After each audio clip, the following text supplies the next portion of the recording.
কাৰণ ৰাজনৈতিকভাৱে আমাৰ মানুহবিলাক যথেষ্ট দুৰ্বল সজাগ নহয় কিন্তু অনাগত দিনত যদি ভাল এটা সিদ্ধান্ত ল'ব আপোনালোকে দেখিবলৈ পাব কিন্তু আমি এইবাৰ বিজেপিৰ বৃদ্ধাচৰণ কৰিম এই কথাটো স্পষ্ট জহাৰ নমস্কাৰ আজি আমি ওদালগুৰি জিলাৰ অন্তৰ্গত কৰামুৰ চাহ বাগিচাত জানি শক্তি সংগতি যি আমি এটা বিশেষ কাৰ্যসূচী হাতত লৈছোঁ আপোনালোকে দেখিবলৈ পায় আমাৰ বাগান অঞ্চলত বা আমাৰ আদিবাসী অঞ্চলত বিভিন্ন ধৰণৰ সমস্যাৰ সন্মুখীন হৈ আছোঁ যেনেকুৱা বাল্য বিবাহ মদ পানীৰ প্ৰচলন তথা জুৱা খেলা আৰু বিভিন্ন ধৰণৰ সমস্যাত আমি সন্মুখীন হৈ আছোঁ সেয়েহে আজি জানি শক্তি সংগতি হৈ পেলাই আৰু আচাৰ সদৌ অসম আদিবাসী ছাত্ৰ সংস্থাৰ সহযোগত আমি সজাগতা ৰেলী ইতিমধ্যে কৰিলোঁ এতিয়া আমাৰ ইয়াতে কৰামুৰ অঞ্চলত 5টা প্ৰাইমাৰী ইতিমধ্যে গঠন হৈ গৈছে আৰু আজি এই সজাগতা সভাৰ লগতে আমি শপত গ্ৰহণ কাৰ্যসূচী অনুষ্ঠিত কৰা হৈছে ধন্যবাদ জহাৰ নমস্কাৰ আজি আমি কৰামুৰ আঞ্চলিকত জানি শক্তি সংগতি পুৰা একত্ৰিত হৈছোঁ কাৰণ ইয়াতে 5টা প্ৰাইমাৰী কমিটি গঠন হৈছে আৰু আমি আদিবাসী জানি শক্তি সংগতি হয় যিটো মদ প্ৰচলন হৈ আছে লগতে বাল্য বিবাহ হৈ আছে আৰু শিশু শ্ৰমিক বাঢ়ি আছে এইবিলাক গোটাইখিনি আমি বন্ধ কৰিবৰ কাৰণে জানি শক্তি সংগতি ইতিমধ্যে ওলাই আহিছোঁ আৰু আমাৰ জানি শক্তি সংগতি আগন্তুলৈকে চলি থাকিব আজি আমি কৰামুৰ আঞ্চলিক আদিবাসী জানি শক্তি সংগতিৰ উদ্যোগত আজি আমি সামাজিক সজাগতা আমি ৰেলী আমি আৰম্ভ কৰিছোঁ যিহেতুকে কৰামুৰ চাহ বাগিচাত সাংঘাতিক ধৰণে যিটো জুৱাৰ আড্ডা যিটো সাংঘাতিক ধৰণে শিশু শ্ৰমিক বাল্য বিবাহ মাদক দ্ৰব্য সাংঘাতিক ধৰণে প্ৰচলন হৈ আহিছে আৰু সেই হিচাপত আজি আদিবাসী জানি শক্তি সংগতি আৰু আদিবাসী ছাত্ৰ সন্থা আশা কৰামুৰ আঞ্চলিকৰ উদ্যোগত আজি আমি কৰামুৰ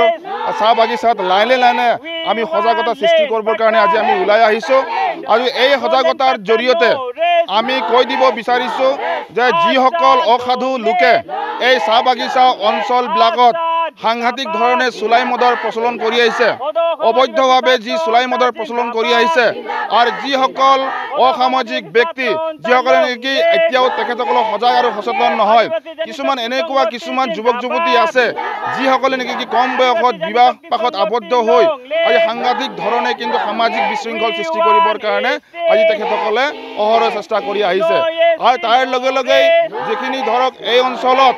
যি সাংঘাতিক ধৰণে যিটো ডাইনী হত্যা এই ডাইনী হত্যা আচলতে বন্ধ হোৱাটো আমি বিচাৰোঁ কাৰণ বাগান অঞ্চলবিলাকত সাংঘাতিক ধৰণে এতিয়াও কিছুমান সাংঘাতিক ধৰণে অন্ধবিশ্বাসৰ গ্ৰাহত আজি কিছুমান লোক আজি পৰি আছে সেইসকল লোকক আজি আমি সজাগ আৰু সচেতন কৰিবৰ কাৰণে এই সজাগতা ৰেলী আমি কৰিছোঁ কাৰণ আজি আমি সাম্প্ৰতিক সময়ত দেখিবলৈ পাওঁ কিছুমান সময়ত সাংঘাতিক ধৰণে অন্ধবিশ্বাসত বলি হৈ কিছুমান ডাইনী হত্যা ধৰণে কিছুমান কাৰ্যকলাপত লিপ্ত হয় আৰু কিছুমান এনেকুৱা কিছুমান ব্যক্তি আছে আজি তাৰিখত কিছুমান বাল্য বিবাহ কৰি আজি বিভিন্ন ল'ৰা ছোৱালীৰ ধ্বংসৰ মুখলৈ আজি যাবলগীয়া হৈছে এই যিখিনি গোটেইখিনি বস্তু গোটেইখিনি বিষয়বস্তুক লৈ আজি আমি আদিবাসী ছাত্ৰ সন্থা আৰু আদিবাসী জানি শক্তি সংগতিয়ে আমি এই সমাজখনক সজাগ আৰু সচেতন কৰিবৰ কাৰণে আজি আমি ওলাই আহিছোঁ আৰু এই সজাগ আৰু সচেতন কৰি আমি সমাজখনক কি ধৰণে আমি স্বচ্ছ কৰিব পাৰোঁ সমাজখনক কি ধৰণে নিকা কৰি আমি সমাজখনক কি ধৰণে আগুৱাই নিব পাৰোঁ তাৰ কাৰণে আদিবাসী জানি শক্তি সংগতিয়ে আজি উদ্যোগ লৈছে কৰামুৰ আঞ্চলিকে আৰু আদিবাসী ছাত্ৰ সন্থাই তাতে আমি জিলা সমিতিকে আমন্ত্ৰণ জনাই আমিও ৰেলীত অংশগ্ৰহণ কৰি আমিও এই সজাগতা অৱলম্বন কৰি আমি আগন্তুক দিনত কি ধৰণে আমাৰ আদিবাসী সমাজখনক আমাৰ এই জৰ্জৰিত এই সমাজখনক আমি কি ধৰণে স্বচ্ছ আৰু নিকা কৰিব পাৰোঁ তাৰ কাৰণে আমি অহৰহ চেষ্টা আমি অব্যাহত ৰাখিম হয় নিশ্চিতভাৱে আমি আদিবাসী ছাত্ৰ সন্থা আৰু আদিবাসী জানি শক্তি সংগতিয়ে আজি আমি অসম চৰকাৰৰ যিগৰাকী নেকি আমাৰ WPT ডিপাৰ্টমেণ্ট ছ'চিয়েল জাষ্টিছ যিগৰাকী মিনিষ্টাৰ পীয়ুষ হাজৰিকা ডাঙৰীয়াৰ দায়িত্বত আছে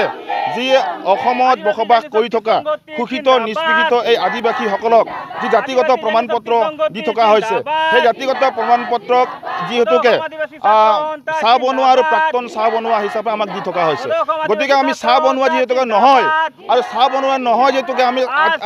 আজি আদিবাসীসকলক কিহৰ কাৰণে এই PGL আৰু XTL হিচাপে আজি চাৰ্টিফিকেট দি থকা হৈছে আমি আদিবাসী ছাত্ৰ সন্থাৰ জানি শক্তি আমি ক'ব বিচাৰিছোঁ যে টিজিএল আৰু এক্স টিজিএলটো উঠাই দিব লাগে অৰ্থাৎ চাহ বনোৱা আৰু প্ৰাক্তন চাহ বনোৱাটো উঠাই কেনে আমাক আদিবাসী বা ওৰাং মুণ্ডা চাওতাল পৰ্জা উৰিয়া চবৰ ভূমিজ এই হিচাপত আমাক জাতিগত প্ৰমাণপত্ৰটো লাগে আমি চৰকাৰক আমি বাৰংবাৰ দাবী উত্থাপন কৰি আহিছোঁ চৰকাৰক আমি বহুতবাৰ আমি স্মাৰক পত্ৰ কৰি প্ৰদান কৰিছোঁ কিন্তু চৰকাৰে আশ্বাস দিছিল প্ৰতিশ্ৰুতি দিছিল কিন্তু চৰকাৰখনে এই প্ৰতিশ্ৰুতি গোটাই কিন্তু ফুটুকাৰ ফেনলৈ পৰিণত হ'ল সেইকাৰণে অসম চৰকাৰৰ যি WPT ডিপাৰ্টমেণ্ট আৰু social justice minister Piyush Hazarika ডাঙৰীয়াক আমি ধিক্কাৰ জনাব বিচাৰিছোঁ আৰু ক'ব বিচাৰিছোঁ সমাগত BTR নিৰ্বাচনৰ আগত আমাক এই কাষ্ট চাৰ্টিফিকেটটো ক্লিয়াৰ কৰি দিব লাগিব অন্যথাই কিন্তু এই কাষ্ট চাৰ্টিফিকেট যদি ক্লিয়াৰ কৰি নিদিয়ে তেতিয়াহ'লে বাগান অঞ্চলত কিন্তু বিজেপিৰ প্ৰৱেশ নিষিদ্ধ কৰিছোঁ ইতিমধ্যে আৰু অনাগত দিনতো আমি কৰি যাম আৰু BTC নিৰ্বাচনত কিন্তু বিজেপিৰ সৈতে এখন যুদ্ধ হ'ব এই যুদ্ধখন গণতান্ত্ৰিক যুদ্ধ হ'ব এইবাৰ আমি বিজেপিৰ বিৰুদ্ধে আমি ৰাইজক ভোটদান কৰিবৰ কাৰণে আমি আহ্বান জনাম আৰু ইতিমধ্যে আদিবাসী ছাত্ৰ সন্থা ইতিমধ্যে এলানি আন্দোলন আৰম্ভ কৰিছে আৰু এই আন্দোলনৰ জৰিয়তে বিভিন্ন জেগাত আমি আদিবাসী ৰাইজক আমি সজাগ আৰু সচেতন কৰিব বিচাৰিছোঁ ৰাজনৈতিকভাৱে সজাগ আৰু সচেতন কৰিছোঁ পোষ্টাৰিং আমি কৰিছোঁ তাতে আমি স্পষ্টভাৱে কৈ দিছোঁ যে আমাৰ দাবীবিলাক যদি পূৰণ নহয় এইবাৰ কিন্তু BTC নিৰ্বাচনত বিজেপি কিন্তু বৰ্জন কৰা হ'ব এই কথাটো স্পষ্ট এতিয়ালৈকে আমি ইতিমধ্যে সজাগতাহে সৃষ্টি আমি কৰিছোঁ কাৰণ ৰাজনৈতিকভাৱে আমাৰ মানুহবিলাক যথেষ্ট দুৰ্বল সজাগ নহয় কিন্তু অনাগত দিনত আমি ভাল এটা সিদ্ধান্ত ল'ব আপোনালোকে দেখিবলৈ পাব কিন্তু আমি এইবাৰ বিজেপিৰ বৃদ্ধাচৰণ কৰিম এই কথাটো স্পষ্ট